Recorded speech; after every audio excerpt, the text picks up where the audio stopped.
déverrouiller le passé de la Terre, le royaume de la paléogéographie. Notre planète est une conteuse. Elle murmure des récits d'époques révolues, de paysages perdus dans le temps et d'une vie ancienne qui grouillait à sa surface. La paléogéographie est l'art d'écouter ces murmures. C'est la science qui consiste à reconstituer la géographie de la Terre telle qu'elle existait il y a des millions, voire des milliards d'années. Imaginez des continents en mouvement, des océans qui s'étendent et se contractent, des chaînes de montagnes qui s'élèvent et s'érodent. Les paléogéographes reconstituent ces paysages anciens comme un puzzle géant. Mais au lieu de carton, ils utilisent des indices incrustés dans les roches, les fossiles et les reliefs mêmes que nous voyons aujourd'hui. Comprendre le passé de la Terre n'est pas qu'un exercice académique. Cela nous aide à comprendre la répartition des ressources naturelles, à prédire les effets du changement climatique et à démêler l'histoire complexe de la vie elle-même. De la formation des continents à l'évolution des espèces, la paléogéographie fournit un cadre pour comprendre la planète que nous appelons notre foyer. En approfondissant ce domaine fascinant, nous allons percer les secrets que recèlent les roches sédimentaires, ces témoins silencieux de la géographie en constante évolution de la Terre. Les indices de la nature, déchiffrer les paysages anciens. Imaginez-vous debout sur une dune de désert balayée par le vent, le soleil battant sur le sable ondulé. Maintenant, imaginez cette même dune, dans des millions d'années, transformée en roches solides, ces ondulations figées dans le temps. C'est le pouvoir des roches sédimentaires. Ce sont des instantanés d'environnements anciens, préservant des indices sur les paysages passés. Pour comprendre la Terre ancienne, nous devons d'abord nous tourner vers le présent. Nous observons comment les rivières creusent des canyons, les glaciers sculptent des vallées et le vent façonne les déserts. Ces processus, qui opèrent sur de vastes étendues de temps, laissent des marques distinctives sur le paysage. En étudiant les environnements modernes, nous pouvons apprendre à reconnaître des caractéristiques similaires dans les roches anciennes. Une couche de grès, avec des marques d'ondulation par exemple, pourrait indiquer une ancienne plage ou un lit de rivière. Le calcaire formé à partir des squelettes de créatures marines indique une mer tropicale peu profonde. Bien sûr, reconstituer le passé n'est pas toujours simple. L'érosion peut effacer les reliefs anciens et le mouvement des plaques tectoniques peut déformer et déplacer des continents entiers. Pourtant, avec une observation et une déduction minutieuse, les paléogéographes peuvent reconstituer l'histoire de la géographie en constante évolution de la Terre. Les roches, capsules temporelles, les histoires sédimentaires des époques révolues. Les roches sédimentaires sont les conteuses de la Terre. Elles sont formées par l'accumulation de sédiments, fragments de roches, de minéraux et de matières organiques qui ont été transportés, déposés et cimentés ensemble au fil du temps. Ces roches renferment dans leur couche une mine d'informations sur les environnements, les climats et les formes de vie du passé. Imaginez une rivière transportant du sable et du limon en aval. À mesure que la rivière ralentit, elle dépose ses sédiments en couches, les particules les plus lourdes se déposant en premier. Au fil du temps, ces couches sont enfouies, compactées et cimentées ensemble, formant des roches sédimentaires comme le grès et le schiste. Les fossiles, vestiges préservés de plantes et d'animaux anciens, sont souvent retrouvés incrustés dans les roches sédimentaires. Ces fossiles fournissent des preuves directes des types d'organismes qui ont habité la Terre dans le passé et offrent des indices sur le climat et l'environnement dans lesquels ils vivaient. En étudiant la composition, la texture et le contenu fossilifère des roches sédimentaires, les paléogéographes peuvent reconstituer les paysages anciens avec une précision remarquable. Ces roches sont comme des capsules temporelles, nous offrant des aperçus du lointain passé de la Terre. Une classification des chroniques terrestres, révéler les origines des roches sédimentaires. Imaginez que vous triez un seau de sable ramassé sur une plage. Vous pourriez trouver des fragments de coquillages, de minuscules cailloux et même des grains de roches volcaniques. Chacun de ces composants raconte une histoire sur les origines de ce sable.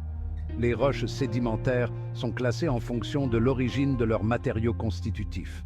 Les roches détritiques, comme le grès et le conglomérat, sont formées par l'altération et l'érosion de roches préexistantes.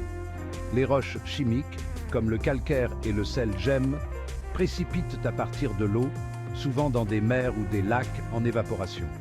Les roches biochimiques, comme le charbon et certains types de calcaire, sont formées par l'accumulation de matières organiques, comme les débris végétaux ou les coquilles d'organismes marins. Enfin, les roches organiques, comme le schiste bitumineux, sont composées principalement de carbone organique provenant des restes de la vie ancienne. Ce système de classification nous aide à comprendre les processus qui ont façonné les paysages anciens. Par exemple, la présence de vastes gisements de charbon suggère un environnement marécageux grouillant de vie végétale. De même, de vastes couches de calcaire indiquent une mer tropicale peu profonde où les organismes marins prospéraient. Section 5.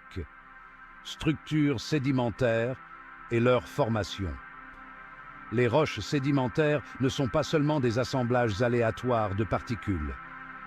Elles présentent souvent des structures distinctes, comme des couches, des ondulations et des fissures, qui fournissent des indices supplémentaires sur leur formation. Ces structures révèlent les conditions dans lesquelles les sédiments ont été déposés. Une structure sédimentaire courante est la stratification, c'est-à-dire la disposition des sédiments en couches distinctes. Chaque couche représente un épisode de dépôt différent, les changements de type de sédiments, de taille de grain ou de couleur indiquant des changements dans l'environnement. Les marques d'ondulation, ces motifs ondulés que l'on observe souvent sur les plages de sable, peuvent également être préservés dans les roches sédimentaires. Ces ondulations sont formées par l'action de l'eau ou du vent et peuvent indiquer la direction des courants anciens. Les fissures de boue, quant à elles, se forment lorsque la boue humide sèche et se rétracte. Ces fissures, souvent préservées dans les roches sédimentaires à grains fins comme le schiste, témoignent d'anciens rivages ou d'autres environnements périodiquement exposés. En observant et en interprétant attentivement ces structures sédimentaires, les paléogéographes peuvent reconstituer les environnements anciens avec une précision remarquable. Section 6. Agents de transport des sédiments. La surface de la Terre est en état de mouvement constant, les montagnes s'usant et les vallées se comblant. Ce cycle incessant d'érosion, de transport et de dépôt est régi par divers agents, chacun ayant sa propre capacité à modeler le paysage. L'eau, sous forme de rivières, de ruisseaux et de courants océaniques, est peut-être l'agent d'érosion le plus puissant. Son écoulement incessant peut creuser des canyons profonds, transporter d'énormes quantités de sédiments et les déposer dans les deltas et les plaines inondables. Le vent, bien que moins puissant que l'eau, peut également être une force importante, en particulier dans les régions arides. Il peut sculpter des dunes de sable, éroder des formations rocheuses et transporter de la poussière et du sable sur de longues distances. Les glaciers, ces énormes rivières de glace, sont capables de creuser des vallées entières, de transporter d'énormes rochers et de déposer de vastes quantités de sédiments dans les moraines et les plaines d'épandage. Même la gravité joue un rôle dans le façonnement du paysage, provoquant des glissements de terrain, des chutes de pierres et d'autres phénomènes de mouvement de masse qui peuvent modifier radicalement le terrain. L'importance relative de ces agents varie en fonction de facteurs tels que le climat, la topographie et la couverture végétale. Comprendre ces agents et leurs interactions est crucial pour reconstituer les paysages anciens et prédire les changements futurs de la surface de la Terre. Section 7. Simuler les forces de la nature. Une expérience de transport des sédiments. Pour comprendre comment les sédiments sont transportés, nous pouvons réaliser une expérience simple. Imaginez un bocal en verre rempli d'eau, de sable et de gravier. En secouant le bocal et en laissant le contenu se déposer, nous pouvons observer comment les particules de différentes tailles sont triées et déposées. Au début, l'eau devient trouble lorsque les sédiments sont remués. Lorsque l'agitation cesse, les particules les plus grosses et les plus lourdes, comme le gravier, se déposent en premier. Ensuite, le sable tombe progressivement de la suspension, formant une couche distincte au-dessus du gravier.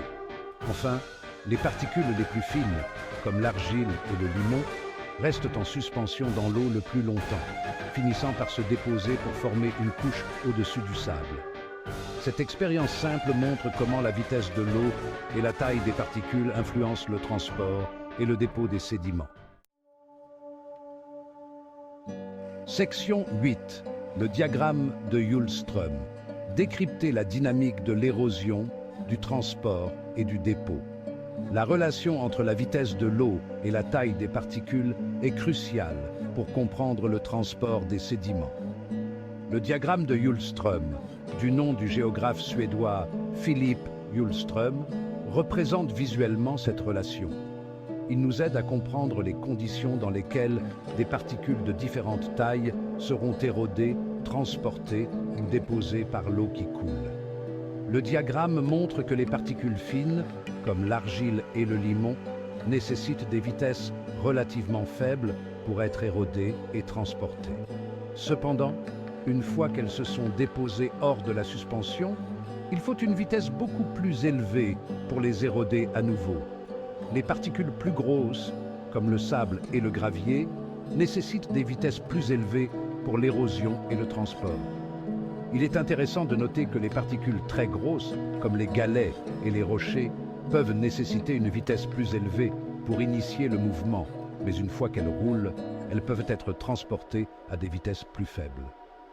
Le diagramme de Hjulström est un outil précieux pour interpréter les roches sédimentaires et reconstituer les environnements anciens. En analysant la distribution granulométrique d'une roche, nous pouvons déduire la vitesse de l'eau qui l'a déposée. Section 9. Mode de transport des sédiments en milieux aquatiques. Imaginez une rivière serpentant des montagnes jusqu'à la mer. Tout au long de son voyage, elle transporte une charge diversifiée de sédiments, dont la taille varie des rochers aux particules d'argile. Le mode de transport de chaque particule dépend de sa taille, de sa forme et de sa densité, ainsi que de la vitesse et de la turbulence de l'écoulement de l'eau. Les particules plus grosses et plus lourdes, comme les cailloux et les galets, sont transportées le long du lit de la rivière par roulement, glissement ou saltation, un mouvement de rebondissement provoqué par les collisions avec le lit et les autres particules. Ce processus est connu sous le nom de transport de la charge de fond. Les particules plus fines, comme le sable et le limon, peuvent être maintenues en suspension dans la colonne d'eau par la turbulence et transportées en aval. C'est ce qu'on appelle le transport de la charge en suspension. La quantité de sédiment qui peut être transportée en suspension augmente avec la vitesse et la turbulence de l'eau.